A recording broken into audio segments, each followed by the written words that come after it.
Bismillahirrahmanirrahim. Right, read. وعن ثابت بن مسعود قال قلت لأبي جعفر ومحمد بن حاتم حدثني جابر أن النبي صلى الله عليه وسلم توضأ مرة ومرتين ثلاثا قال نعم. Now from Sabit ibn Abi Safia, he said, I said to Abu Ja'far, his name was Muhammad ibn Baqir, and he said, did Jabir narrate to you that Nabi Karim some made wuzu one time and two times and three times? He said yes. Narrated by Tirmidhi ibn Majah. So this is also one way of narrating a hadith where the student reads the hadith. You understand? With the sanad, and then the ustad says yes. You understand it? Right, read. وعن عبد الله بن زيد رضي الله عنه قال إن رسول الله صلى الله عليه وسلم توضأ مرتين قال هو النور. Therefore, Abdullah ibn Zayd radiallahu anhu said, Nabi Karim some made wuzu two times. And he said, this is nur upon nur. What does this mean here? It means that when you wash your time, then the faraz is done. And so that's one nur. And then second time is second nur. You understand it? Read.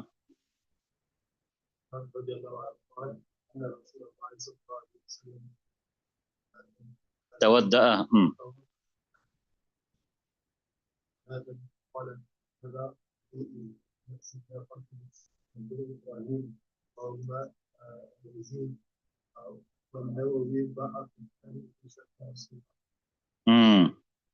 It was Usman radiallahu anhu, he said, Nabi Karim some made wuzu three times, and he said, this is my wuzu and the wuzu of the Islam. So both these hadiths, this one and the one before this, Razin has narrated it, right? And Imam Nawawi has declared of Muslim. Right. Hazrat Ibrahim alayhi salatu salam has been specified here, although he's also included in the Anbiya, but he's been specified because of his excessive taharat. He used to be very particular about taharat. Right, read. وعن أنس رضي الله عنه قال كان رسول الله صلى الله عليه وسلم كان أحدنا يكفي الوضوء ما لم يهدي موته. Allah said, Nabi Karim used to make wuzu for every salah. And one of us whose wuzu would suffice him unless he doesn't break wuzu. Right? So initially, Nabi Karim used to make wuzu. It was wajib upon him to make wuzu for every salah. Afterwards, that also became mansukh. That was abrogated. So he didn't have to make wuzu for every salah.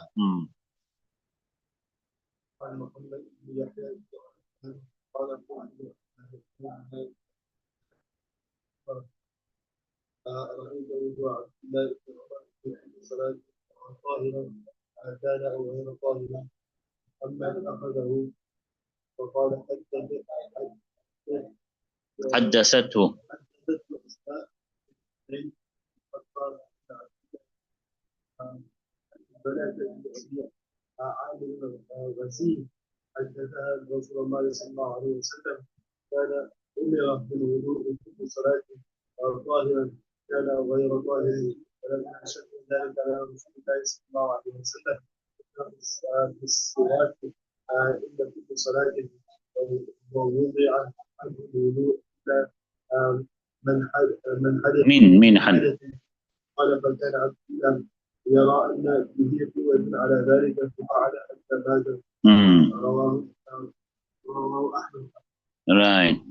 That is from Muhammad ibn Yahya ibn Hibban. He said, I said to Ubaidullah bin Abdullah ibn Umar that I see the wuzu of Abdullah ibn Umar for every salah, whether he is in the state of wuzu or without wuzu. In other words, he's making wuzu for every salah, whether he's got wuzu or he doesn't have wuzu. Amman akhadahu. From who did he take this? So he said now that Asma binti Zayd bin Khattab had narrated to him that Abdullah ibn Hanzala, the son of Abi Amir, the Ghasil of the Malaika, you understand, has narrated that Nabi Kareem Sallallahu Alaihi Wasallam was commanded for wuzu for every salah, whether he was whether he was clean or whether he was without taharat. So when that became difficult upon Rasulullah Sallallahu Alaihi Wasallam, he was commanded with miswak at the time of every salah, and wuzu has been dropped off from him, except when he breaks wuzu. So Abdullah ibn Umar radiallahu anhu used to see that he had strength to do that, so he did that until he passed away. You understand? So Abdullah ibn Umar, so he saw that it was once wajib upon Nabi Karim said make wuzu for every salah, and although it was mansukh for Nabi Karim Sallam, Abdullah ibn Umar felt that he had the strength to do this, so he used to continue to do that until he passed away. So this Hazrat Hanzala, this is a sifat of him, Ghasilul Malaika. You understand it? That after he passed away, the Malaika gave his ghusl. You got it? Right. Yeah. عن عبد الله بن عمرو بن العاص رضي الله تعالى عنهما أن النبي صلى الله عليه وسلم مر بأصحابه وهو يتوضأ فقال ما هذا السلف ما هذا السلف وصحبه قال أكل الوضوء سلف قال نعم وإن كنت على نهي رواه أحمد وابن ماجه. Name Abdullah ibn Amr ibn As that Nabi Karim Sallam passed by as a starter, while he was making wuzu. So he said, what is this wastage, O Sa'ad? So he said, is there wastage in wuzu? So Nabi Karim Sallam said, yes, even though you upon a flowing river, then too you mustn't waste the water. You understand? Even though you're in such a situation where you can't waste the water, but then still you are taught, ethically you shouldn't still waste water even at that time. So Hazrat Sa'ad, he also felt that wuzu is a good thing, so you can't be wasting if you use water, lots of water. You understand it, because it's a good thing. But then Nabi Karim showed you know that even in wuzu you need to be careful on how you use your water. So this hadith also shows us that when you use more water than necessary, then this is israf, and israf is not desirable. It's not permissible in the Shariat, in fact, right? What this hadith here means, or what it shows, is that if it's such a situation where wastage is not possible, if you can stay away from wasting there, then it'll be easier to stay away. Or if you have to stay away from wasting there, then how much more important it is to stay away where wastage is possible. See, when you do a wuzu on the bank of a river, you're not going to be wasting anything, because that water you is going to just flow back in the river. Water just flows back into the river, so you won't be able to waste there. But if it's important now not to waste there, then how much more important it is to not to waste where the possibility of, like when you're doing normal wuzu. Then if you waste water, it's gone. That water is gone. You understand it? Right, Reen? رضي الله عنه في سبعة قال عند ربع ذكر اسم الله انه يذكر جسده من توضا ولم يذكر اسم الله لم يذكر الا موضع. You don't even lam yutahiru there, no? Okay, all right. Now, if Abu Hurairah ibn Mas'ud and ibn Umar radiallahu anhum from Nabi Karim sallallahu alaihi wasallam, whoever makes wuzu, then he has purified his entire body. And whoever makes wuzu and he doesn't take the name of Allah subhanahu wa ta'ala, then he has not purified except the places of wuzu. So what this means, that if a person says Bismillah at the beginning of wuzu, then his sins of his entire body falls off. But if he doesn't say Bismillah at the time of wuzu, then the sins only on the limbs that he washed will fall off. You understand it? From this hadith you also understand that saying Bismillah before wuzu is sunnat or mustahab, and it's not wajib. Read. عن ابي رافع رضي الله عنه قال كان رسول الله صلى الله عليه وسلم اذا توضا وهو الصلاه حرك خاتمه يستعمل وهو رواه ما كان رواه ابن ماجه If Abu Rafi said Nabi Karim, so when he would make wuzu, his wuzu for salah, he would rotate his ring on his finger. Tarakutni narrated this, and Ibn Majah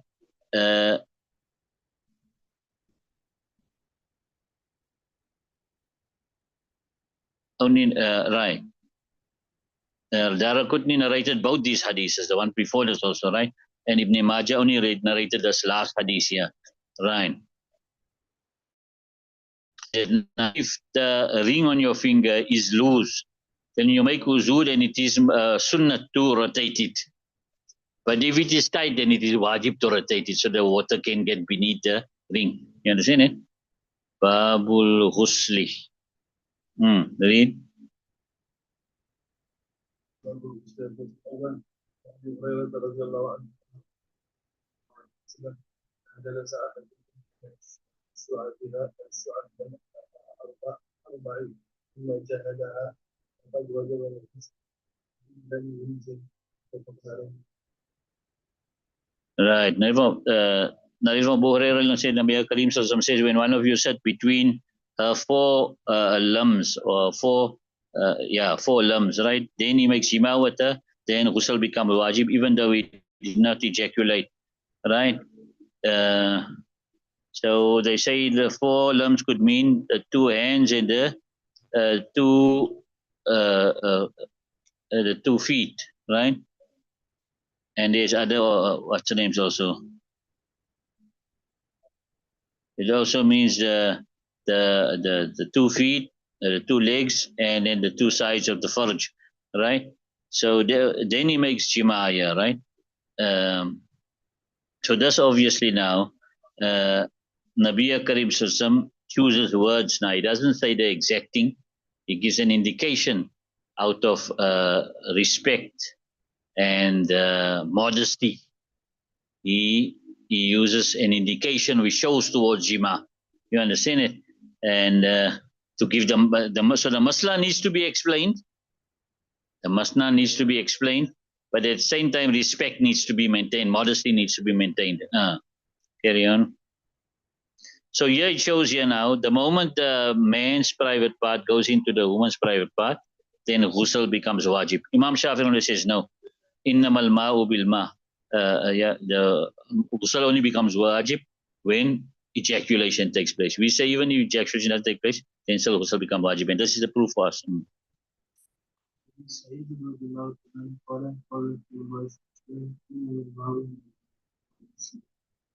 Yeah, Abu Sa'id Nabi Akram said, indeed, water is from water, meaning ghusl is from money. From money. Rawah Muslim. Muslim narrates it. Waqala.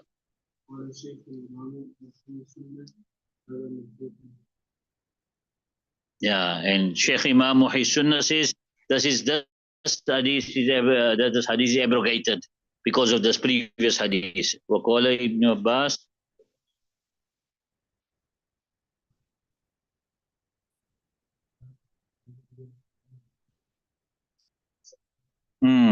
Ibn Abbas says indeed water is from water. In other words, ghusl is from money is only when it comes to wet dream, ihtilam. You understand it?